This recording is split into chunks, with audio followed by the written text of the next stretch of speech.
اللہ تعالیٰ نے اس دنیا کو بنایا، انسانوں کو پیدا کیا اور تھوڑے وقت کے لیے یہاں سب کو بھیجا۔ ہر انسان کو اپنی اپنی زندگی کا وقت پورا کر کے یہاں سے چلے جانا ہے، لیکن جو اللہ نے زندگی دی ہے، جو وقت جتنا وقت مقرر کیا ہے رہنا ہے، تو اس میں بہت ساری چیزیں ہیں اللہ نے جو کرنے کے لیے بتائی ہیں، اور بہت ساری چیزیں ہیں جن کے کرنے سے منع کیا ہے کہ ان سے بچنا ہے۔ اب یہ باتیں ہم لوگوں کو معلوم کیسے ہوں گی؟ اب ڈائریکٹ اللہ تعالیٰ تو ہمیں آواز لگائے گا نہیں کہ ہمارے کانوں میں جو ہے آواز آ رہی ہے اور اللہ کہہ رہا ہے کہ بھائی کام ایسے ایسے کرنا ہے اور یہ نہیں کرنا ہے۔ تو اس کے لیے اللہ نے اس دنیا کے اندر نبیوں کو بھیجا، رسولوں کو بھیجا کہ اللہ اپنا پیغام، کرنے والے کام، نہ کرنے والے کام، یہ فرشتوں کے ذریعے سے، وحی کے ذریعے سے نبیوں کو بتلایا کہ یہ کام کرنے کے ہیں دنیا کے اندر اور یہ کام نہ کرنے کے ہیں۔ جب فرشتوں کے ذریعے سے نبیوں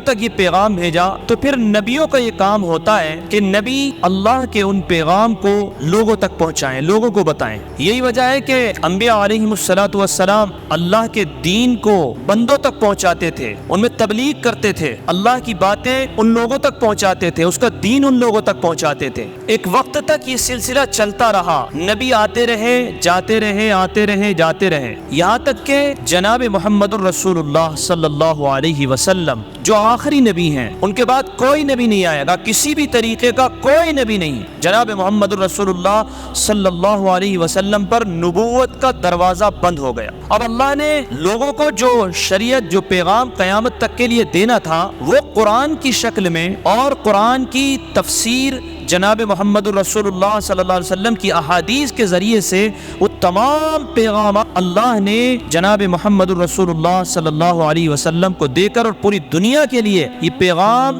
دے کر کے، میسج دے کر کے نبوت کے دروازے کو بند کر دیا۔ لہٰذا کوئی اگر آدمی اب کوئی نبی کا دعویٰ کرتا ہے، نبوت کا دعویٰ کرتا ہے، کسی بھی طریقے کا نبی، ایسا نہیں ویسا نبی، وہ والے نبی تو نہیں آ سکتے لیکن اس طرح کے نبی بن سکتے، تو وہ کافر ہے، وہ دائرہ اسلام سے خارج ہے۔ اب کوئی نبی نہیں ہے جناب محمد رسول اللہ صلی اللہ علیہ وسلم کے بعد میں۔ اللہ نے بیان فرمایا الیوم اکملت لکم دینکم واتممت علیکم نعمتی، کہ میں نے آج اپنا دین مکمل کر دیا ہے، نعمتیں مکمل کر دی ہیں، اب تمہیں انہی کو سمجھنا ہے۔ اب بات یہ ہے کہ جب نبوت کا دروازہ بند ہو گیا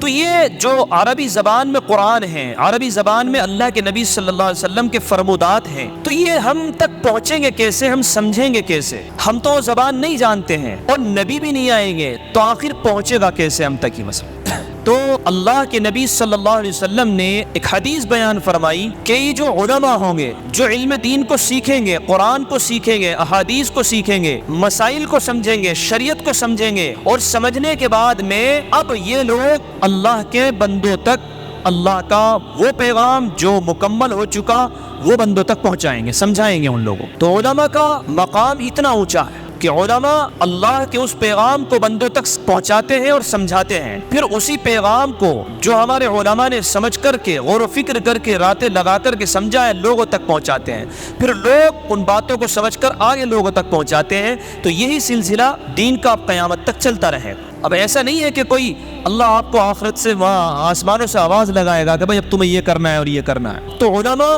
دین کو سمجھیں گے اور سمجھائیں گے، پھر جو لوگ عوام میں سے سمجھدار ہو جائیں گے تو فرمایا کنتم خیر امت اخرجت للناس تأمرون بالمعروف وتنہون عن المنکر، پھر انہی لوگوں میں سے جو ہے نکھر کے اپنے آپ کو سنوار کر، بنا کر لوگوں تک اللہ کا دین پہنچائیں گے۔ جو اچھی باتیں ہوں گی ان کو کرنے کا حکم دیں گے کہ بھائی یہ کام کرنے کے ہیں، اور جو غلط کام ہوں گے ان سے بچنے کے لیے کہیں گے کہ یہ کام غلط ہے، کہ اللہ نے ان چیزوں سے منع کیا۔ یہ سلسلہ اب قیامت تک چلنا ہے۔ تو میرے بھائی یہ ساری باتیں بتانے کا مقصد یہ ہے کہ اب ہم لوگ یہ سمجھے کہ آخر علماء کا اور ہمارا تعلق ہے کیا۔ آج بڑے پیمانے پر غیر طاقتیں یہ کوشش کرتی ہیں کہ کسی طریقے سے لوگوں کو، نوجوانوں کو، امت کو علماء سے بدظن کیا جائے، الگ کیا جائے، اس لیے کہ جب تک یہ علماء ہیں، یہ صحیح دین بتا رہے ہیں، پہنچا رہے ہیں، تو یہ لوگ دین پر قائم رہیں گے، اور جہاں یہ ان لوگوں سے کٹے تو پھر تو منمانی کا دین، جہاں مرضی آئی تو اس پہ دین پہ عمل کر لیا، جہاں مرضی نہیں آئی تو اپنا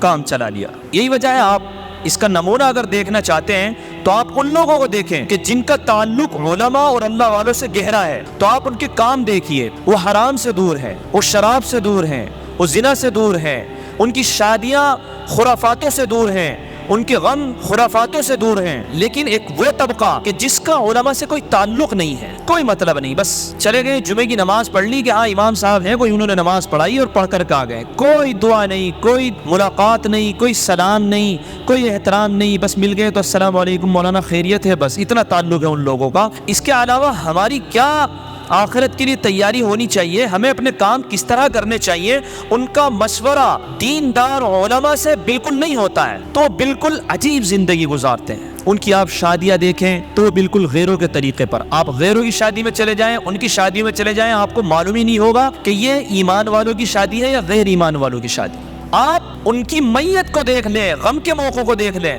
وہاں پر بھی رسمیں ادا ہو رہی ہوں گی۔ کیوں؟ کیونکہ پتہ ہی نہیں ہے کہ موت کے تعلق سے، موت کے وقت میں، انتقال ہو جانے کے وقت میں کیا صحیح طریقہ ہے، ان کو کوئی مطلب ہی نہیں ہو۔ اب نتیجہ کیا ہوتا ہے